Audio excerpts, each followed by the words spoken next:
একটু দেখাতে বলবো যে এটা কয়েকদিন আগের একটা ছবি। এই যে এই ছবিটা দেখুন, এই যে ছবিটা এখান থেকে কিন্তু খুব স্পষ্ট যে ভারত কিন্তু ইতিমধ্যেই ক্যাম্প করে ফেলেছে এবং বাংলাদেশকে ঘেরার একটা প্ল্যানিং একদম রেডি।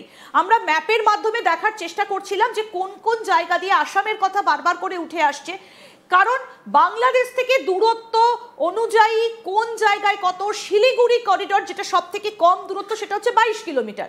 সুতরাং আমি এই জায়গাটায় কর্নেল চৌধুরীর কাছে যাব। তাহলে এই যে ভারতের দিকে এতদিন নানা রকম কথাবার্তা ছুড়ে আসছিল, কখনো টার্কি ড্রোন দেখতে পাওয়া যাচ্ছে, তাহলে এই 22 কিলোমিটারটা কি এবার যদি ভারত কেটে দেয় তাহলে তো আমাদের সঙ্গে জুড়ে যাবে বাংলাদেশ যে কোনো মুহূর্তে? তাই কি ওয়াকারের এতটা ভয়? না, ওয়াকার ইউনিস ওখানকার সেনা অধ্যক্ষ, উনি নিজের মতন করে প্ল্যান করছে এবং পুরো প্ল্যানিংটা ওনার থেকে বেশি আইএসআই করছে। এবং আমরা যেটা আপাতত জানতে পেরেছি, সিআইএ তুরস্কর যে এমআইটি আছে কমপ্লিটলি সাপোর্ট দিচ্ছে। তার সঙ্গে নাশকতার যে বিভিন্ন জঙ্গি সংগঠন আছে তারা ভারতের বিরুদ্ধে, ভারত বিদ্বেষে একটা বড় প্ল্যান করতেই পারে, সেটা ওদের দেশ, ওরা যা ইচ্ছে করতে পারে। সেই জায়গায় ভারত আমাদের যেভাবে স্ট্র্যাটেজিকভাবে, ট্যাকটিক্যালভাবে যেভাবে এগোয়া দরকার, ভারতের সামরিক বাহিনী যেভাবে বাংলাদেশকে ঘিরে থাকার দরকার, সেটা আমরা অলরেডি দিল্লি সেই কাজ সম্পূর্ণ করেছে। এবং এই যে শিলিগুড়ি করিডোর, যেহেতু আমরা জানি এটা আমাদের সেন্সিটিভ এরিয়া, তো আমাদের নেসেসারি এখানে অ্যাকশন নেওয়া হয়েছে।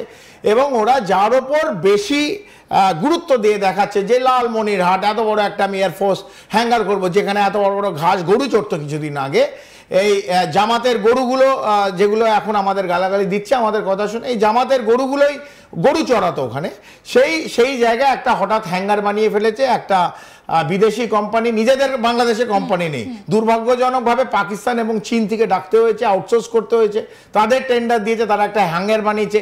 চীন কিছু ফাইটার এয়ারক্রাফট রাখবে, কারণ পাকিস্তানেরও এয়ারক্রাফট নেই, বাংলাদেশে তো নেই, সবাইকে ভাড়া করে আনতে হয় অথবা কিনে আনতে হয়। সে একইভাবে সেইভাবে করেছে।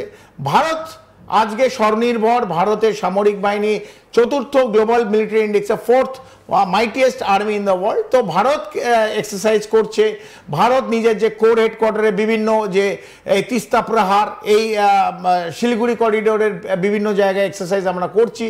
আমরা রংপুর লালমনিরহাটকে ঘিরে ফেলছি এবং এটা শুধু আমি একটা দিক দেখালাম, একটা দিক, কারণ শিলিগুড়ি করিডোরটাকে আমরা স্ট্রেনথেন করছি, কারণ আমাদের যে সবচেয়ে কম বিচ সেটা 22 কিলোমিটার। সে কেউ না কেউ ভাবতেই পারে যে 22 কিলোমিটার কেটে দিতে পারে, কেউ ভাবতে পারে, তারা যে ভাবনা, এইটা কেন ভাবছে না যে আমরা রংপুরকে কেটে দিতে পারি? এই 22 কিলোমিটারটা আমরা 160 কিলোমিটার করে, যে 22 কিলোমিটারের জন্য এত কথা, সেটা 160 কিলোমিটার হয়ে যাবে। ভারত যদি ওরা ভাবে যে 22 কিলোমিটার কেটে দিতে পারে, যেহেতু ওটা একটা মুরগির গলা বলছে, চিকেন স্নেক বলছে, অথবা শিলিগুড়ি করিডোর, সেইটাকে আমি বাড়িয়ে 160 কিলোমিটার যে করব না, এটা বাংলাদেশ কেন ভাবছে না? এটা ওয়াকারুজ্জামানের ভাবা উচিত। তো ওয়াকারুজ্জামান যদি এই সিম্পল কথাগুলো ভাবতে না পারে, আর যদি ভারতকে ভাবে যে ভারতের ওপর যা ইচ্ছে করতে পারবে, ভারত বিদ্বেষ করতে পারবে, ভারতের কাছে নাশকতা ছক করতে পারবে, আমার মনে হয় একটা বড় কোথাও ওনার স্ট্র্যাটেজিক ভুল ওয়াকারুজ্জামানের হচ্ছে। আমি এবার একটু লালমনিরহাট আরেকবার যাব ম্যাপে, এবং এই ম্যাপে লালমনিরহাট একটু দেখানোর চেষ্টা করব। এই যে লালমনিরহাট বাংলাদেশের, এবং এই লালমনিরহাট থেকে শিলিগুড়ি করিডোরের দূরত্বটা কত আমি একটু দেখানোর চেষ্টা করি। যে এই লালমনিরহাট থেকে শিলিগুড়ি করিডোরে এবার আমরা যদি যাই, এই যে এই হচ্ছে, এই যে এটা হচ্ছে আপনার, এটা হচ্ছে যেখানে নতুন শেড এসছে, একটা হ্যাঙ্গার এসছে, যেখানে সেখানে একটা ওরা ডিফেন্স বেস বানাবার চেষ্টা করছে, এয়ারফোর্স কিছু আনার করছে। লালমনিরহাট নিয়েই কথা, এই লালমনিরহাট সেকেন্ড ওয়ার্ল্ড ওয়ারের পর কোনো ইউজ হয়নি এবং এটা আনইউজড পড়ে আছে। তো হঠাৎ তাদের মনে হলো শিলিগুড়ি করিডোরের ওপর যদি প্রেশার দেওয়া হয়, এই কয়েকটা গাধা অফিসার আইএসআই, তারা এই ইউনিসের মাথায় প্যারাট্রুপ করে, যে এখন বাংলাদেশের অন্তর্বর্তী সরকার বসে আছে, তার মাথায় ঢোকালো যে এই জায়গাটা আমরা একটা ডিফেন্স বেস করলে ভারতের নাকি প্রেশার হবে। ওরা বুঝতে পারছে না যে ভারত একটা চতুর্থ সবচেয়ে বড় সামরিক বাহিনী, যার সামরিক স্ট্রেন্থ যার, সে একটু নড়ে চড়ে বসলে বাংলাদেশ থাকবে কিনা আমরা জানি না। যে বাংলাদেশ জন্মালো ভারতের থেকে, সেই বাংলাদেশের ওপর সেই বাংলাদেশ ভারতকে লাল চোখ দেখাচ্ছে। কার ভরসায়? এই পাকিস্তান এবং আমাদের আইএসআই ভরসা। একদম। পাকিস্তান আইএসআই ভরসা দেখাতে পারে, কিন্তু কোথায় বাংলাদেশের এই মোহাম্মদ ইউনূসের টুটি চিপে দিতে হয় সেটা ভারত ভালোভাবে একদম। জানে। এই হচ্ছে লালমনিরহাট, যে জায়গাটা আপনাদেরকে দেখাচ্ছিলাম এতক্ষণ ধরে আমরা, এই রকম জায়গাতে হচ্ছে এই যে লালমনিরহাট ডিস্ট্রিক্ট, এবং এই লালমনিরহাট ডিস্ট্রিক্টকে সামনে রেখে আমি এই জায়গাটা একটু ফোকাস করতে বলবো। এই লালমনিরহাটের কথা আমরা অনেক দিন ধরে শুনছি, এখানে এয়ারফোর্স বেস তৈরি হচ্ছে, কখনো চীনকে ডাকা হচ্ছিল, মোহাম্মদ ইউনূস কখনো কখনো চীনকে ডেকে পাঠিয়েছেন, কখনো বা সেখানে আবার না, লালমনিরহাটে কিছুদিন আগে জেনারেল মির্জা এসেছিল, যে নাম্বার 2 ইন পাকিস্তান, একদম শামশেদ মির্জা এসেছিল, উনি এসে ঘুরে গেছেন, বিভিন্ন আইএসআই এজেন্ট ওখানে ঘুরছে, তারা কমপ্লিট ওয়াচ রাখছে ভারতের এই শিলিগুড়ি করিডোরের উপর, রাখতেই পারে, তাতে কোনো আপত্তি নেই, তারা রাখুক। এখান থেকে আমি একটু এই স্ক্রিনটাকে ছোট করতে বলবো, যে এখান থেকে এবার শিলিগুড়ির দূরত্বটা কতটা সেটাও একটু আপনাদেরকে যদি ম্যাপের মাধ্যমে দেখাই, তাহলে কিন্তু এই যে লালমনিরহাটের এই জায়গাটা থেকে কতটা দূরত্ব সেটা যদি দেখাই, তাহলে একদম খুব স্পষ্ট হয়ে যাবে যে কেন লালমনিরহাটকে বারবার করে বেছে নিচ্ছে। এই যে লালমনিরহাট, এখান থেকে কিন্তু আমরা দেখতে পাচ্ছি যে আমাদের পশ্চিমবঙ্গের যেটা সব থেকে কাছাকাছি সেটা হচ্ছে চিকেন স্নেক।